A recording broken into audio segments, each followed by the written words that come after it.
That new employee you want to hire for $50,000 a year is actually going to cost you somewhere between $62,000 and $72,000 once everything's added up. And most business owners don't find that out until after they made the hire. In this video, we're going to break down the true cost of hiring an employee for your small business in Ohio. Every tax, fee, and hidden expenses most people never account for. We'll also cover when it actually makes sense to hire a W-2 employee versus bringing on a 1099 contractor. By the end, you'll know exactly what to budget before you make that hire.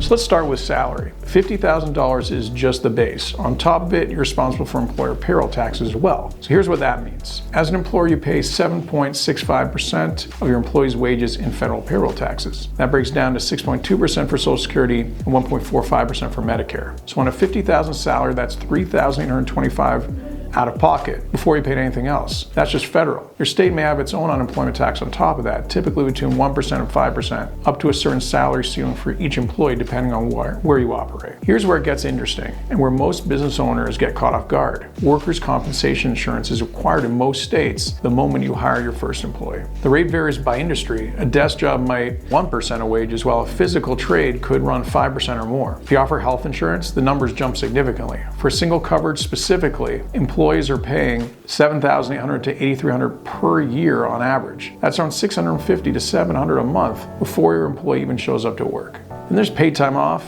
any retirement contributions you make, payroll processing software, and time you or someone on your team spends managing HR compliance. Add those up and you expect total employment costs to run 20% to 30% above base salary. On that same $50,000 hire, you're looking at a real cost of $60,000 to $65,000 minimum. A good rule of thumb is to budget 1.25 to 1.4 times the base salary to account for total employment costs. Use that as your baseline when deciding whether the revenue is there to support the hire. Now, should you hire as a 1099 contractor or a W-2 employee? A lot of business owners default to 1099 contractor treatment because it looks cheaper on paper, and in some cases it is. There are strict IRS rules about who actually qualifies as a contractor. Misclassifying a worker is one of the fastest ways to end up with back taxes, penalties, and interest. 1099 contractor is the right choice when the worker controls how and when they do the work. They set their own hours, use their own tools, and typically work for multiple clients. Think a freelance designer who builds your website, or a bookkeeper who you bring in for a few hours a week. You pay them their rate, send a 1099 at the end of the year, and you're done. No payroll taxes,